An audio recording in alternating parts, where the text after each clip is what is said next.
From years of anxiety to warrior and mentor, Bradley Robinson created the Anxiety Project to help you end your anxiety naturally. Let's mold the new you and let's end anxiety together. Hello and welcome to episode 310 of the Anxiety Project podcast. I am Brad Robinson. Are you motivated enough to make a change, to get out of the suffering, to get out of the tyranny of your own self? I feel like there's a point in one's life when all of the things that you're holding on to and that you've played out for a long time, they catch up to you, and that you need to let go of them to make the step into, I would say, adulthood or the growth mindset. Because I've noticed, not just with me, but the clients that I've talked to, I've noticed that their habits and behaviors that they've introduced when they were kids and then into their teens and then high school especially and then college, I feel like a lot of that then continues on into their 30s and then 40s, and then it gets exponentially worse. And I've noticed that you have to cut a lot of those off. You have to burn them away in order to enhance the quality of your life and to bring about the meaning in one's life. And the meaning for me came about when I was suffering back in 2016 from this severe anxiety disorder. And the meaning started to come when I was progressing towards something better, when I was establishing goals and I was inching my way forward towards these goals and dropping things that were very meaningful to me: sex, pornography, weed, a lot of TV, and negative friends, especially, and avoiding work and responsibilities. And when I started to add those in, the meaning came. And I noticed that all of this unrealized potential was making its way to the surface. It's like the lotus flower that stretches its way through the darkness of the depths, and then it spreads itself out on top. That's the symbol of the unconscious, and then the struggle through the suffering and the struggle through the shadow elements of the psyche, and then the control that you can manifest and the potential that can bring itself about when you struggle through your unconscious desires and impulses and demons. And that's true, because once I started to struggle and analyze myself, which requires humility, it requires you to admit your insecurities and faults, then change can occur. Carl Rogers noticed that he when he brings in a new patient, they have to want to get better in order for any real change to occur. And so one of the biggest paradigm shifts I had was that waiting around for my external world to change, it was never going to work. I was never going to manifest what I truly wanted until I changed my aims. I changed my internal world. I changed my values. And so what you pay attention to the most determines what you value, as pointed out by Jordan Peterson. And it's in James Clear, who wrote the book Atomic Habits, which I highly recommend. He says that every action you take is an internal vote of the person you want to become.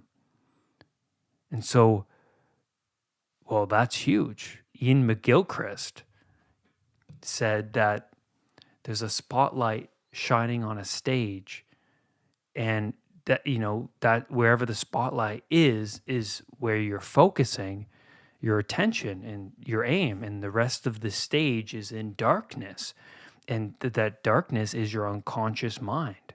And it's like the iceberg metaphor, what's lurking outside of that spotlight, because we're tuned into such a small fraction, like we're tuned into such a small pinpoint of the world. And you have to make this shift in your perceptions where you start to look inwards and at yourself, rather than you shaking your fist at the world, at God. And Peterson points this out perfectly. He says, pay attention to the state of your immediate surroundings before you go out into the world and you protest and you criticize the world. Why not look towards the your own complicated life? And now that I have a child in my life, my world has gotten extremely more complicated, and to fit the podcast and the videos and all of these other things into my life has become extremely challenging. And it's not just that, it's like this unbelievable responsibility that I have now, being a father. Like what, like the coming home to see James is like at the top of my priorities. I just think about him constantly throughout my day. And it's an amazing thing, and it's a great responsibility. It also brings a lot of existential angst back into my life, because there's this vulnerable child in a world so complicated, and in a world full of suffering, that this fragile creature can die. And it's amazing existential wrestling that I have to contend with now that he's in my life, and it's an amazing thing. And so when I took responsibility for the anxiety disorder I was in, then my perspective and map of the world began to broaden itself. The spotlight started to broaden, because I realized that, well, I could have caused this suffering. And then that was a huge realization. Was it me, or was it the world? What if it's me? Not only did I find out that certain unconscious patterns I was doing every day was contributing to the chaos I was in, but I could do these other habits and start a new routine that would better my life. And that there is some sort of structure. There is a structure, because I had none. I had none. And taking on this responsibility was me setting an aim that things could be better. And I wanted it desperately. I wanted it desperately. And throughout my 20s, I felt like time was chasing me, like Captain Hook. It was chasing me, and I didn't want to acknowledge it. I wanted to stay in a certain frame, the frame of my college years, high school years, the childlike, um, hedonistic person, because that that pattern was exciting. Right? I thought that was attractive to people, because I was watching these TV shows with like Charlie Sheen on Two and a Half Men, or Hank Moody in Californication, right? And these characters were introducing novelty into their life every day through partying and women, and just living sort of a random kind of existence. But also, what's interesting is they had some competency that I didn't have, which was they were successful, whether it was being a writer, like in Californication, or Charlie Sheen's character was being a millionaire, multimillionaire who lives on the beach in California. and I didn't have any of that. And what the problem with that is you idolize these characters, and there was a part of me that wanted this quick rise to fame. This part of me wanted to get to that kind of level where I was attracting those types of women. I was living that kind of a lifestyle, but this not being able to get that really bothered me, right? It really bothered me. And there's a great quote by Jim Carrey where he says, I wish everyone was able to get all this fame and attention and to realize that it didn't matter. But what really changed my life was getting rid of these role models.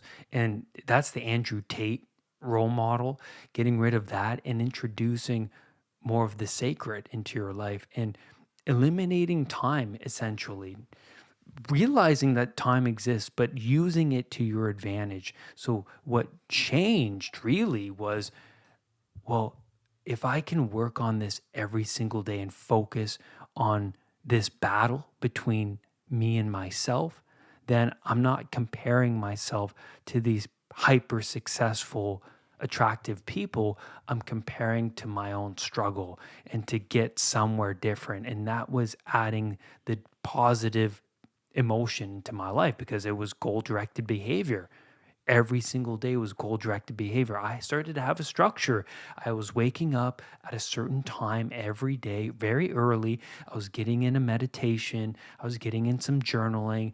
I was sitting with myself and just being with my emotions and really solving the puzzles of my past at the same time as like just having some sort of stability.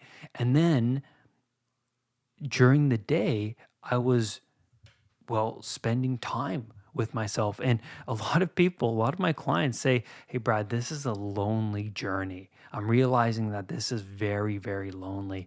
And yeah, because there's many of my clients where they had to do this on their own and their spouse, the, if the two if the husband and wife were smoking together and one decides to stop smoking, you feel alone because you know you have to be that one to change the pattern. You have to be that one. And so like I said before, throughout my 20s I felt like I was being chased by time because, well, I wasn't I wasn't progressing living in that hedonic bubble. I wasn't progressing. I was always turning away, refusing to see that I could be more than I am.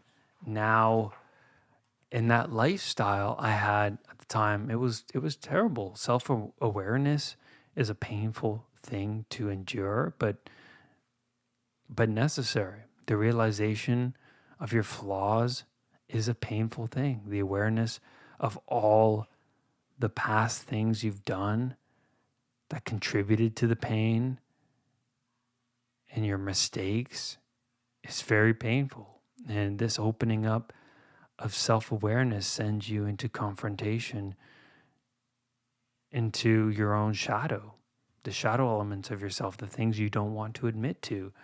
But it's within this new world is where you kill off the old unconscious programs you installed and you gather new information that will better your life and serve your higher self. So change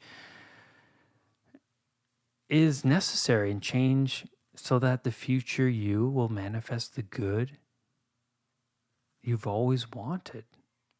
So what does the good mean to you? And so you have to define your ideal future. You have to sit down with yourself and say, well, what do I want? What do I want in my life? If I can get what I want, what would that be? And you have to really mean it, right?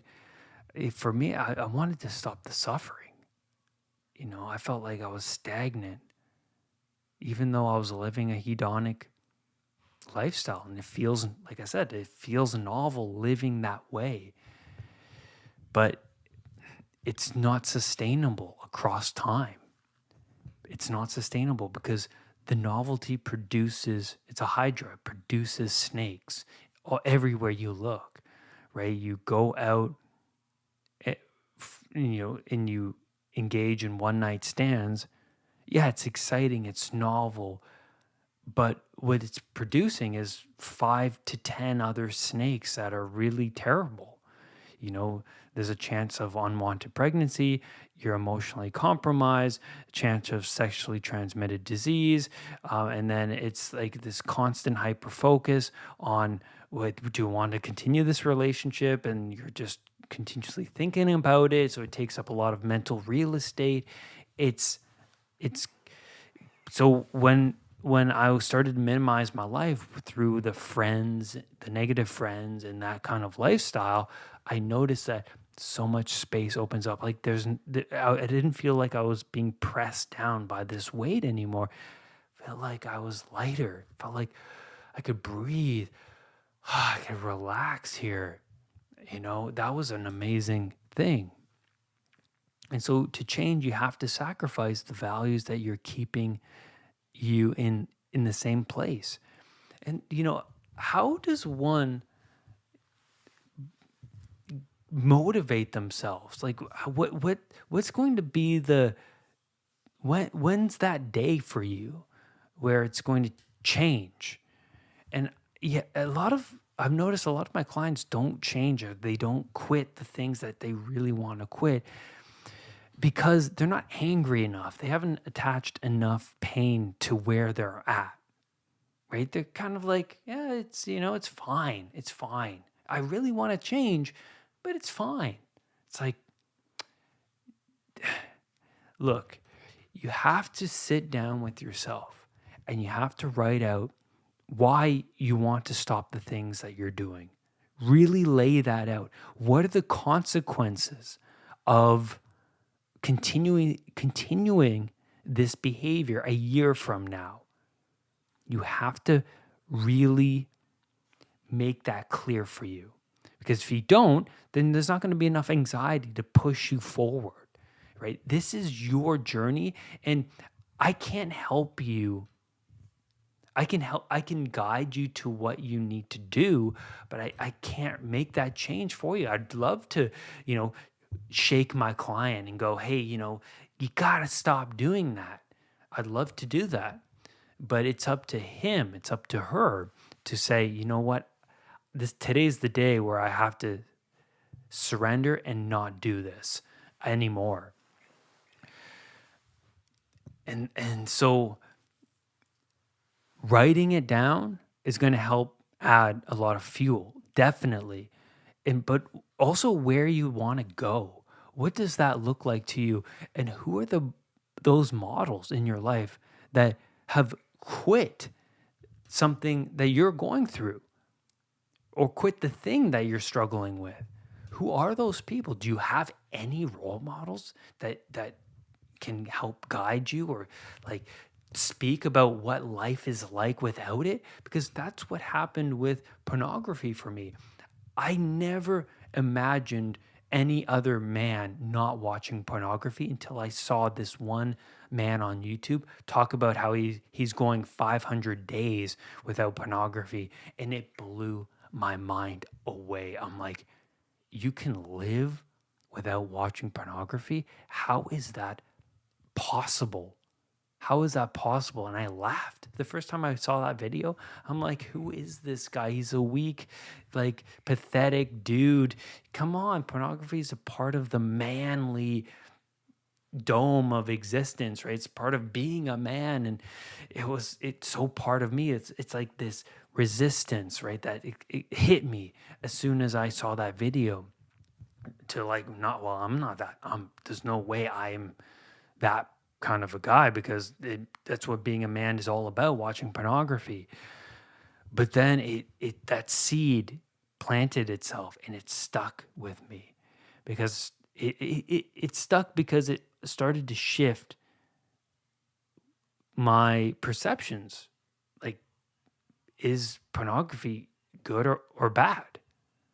And a lot of people, it happens to a lot of people with diet, even diet around butter or meat products now, where people are saying, oh, I'm healthier than ever because I'm eating meat and eggs and this. And people are going, wait a minute, I thought that was bad for us, right? It's like this thing is starting to haunt them. The questions start to come up, and you go, "Well, oh my God, maybe I have to look into this. Maybe I have to try it myself." So you have to have an openness moving forward. But what's really going to drive you to change is the real hard conversation with yourself. What does it mean to change? What's going to happen if you continue forward? And what are your resources? Like, has somebody quit the thing that you're trying to quit? You have to move outside into the world. And because I decided to move outside in the world, I stumbled upon videos, people that quit like the pornography.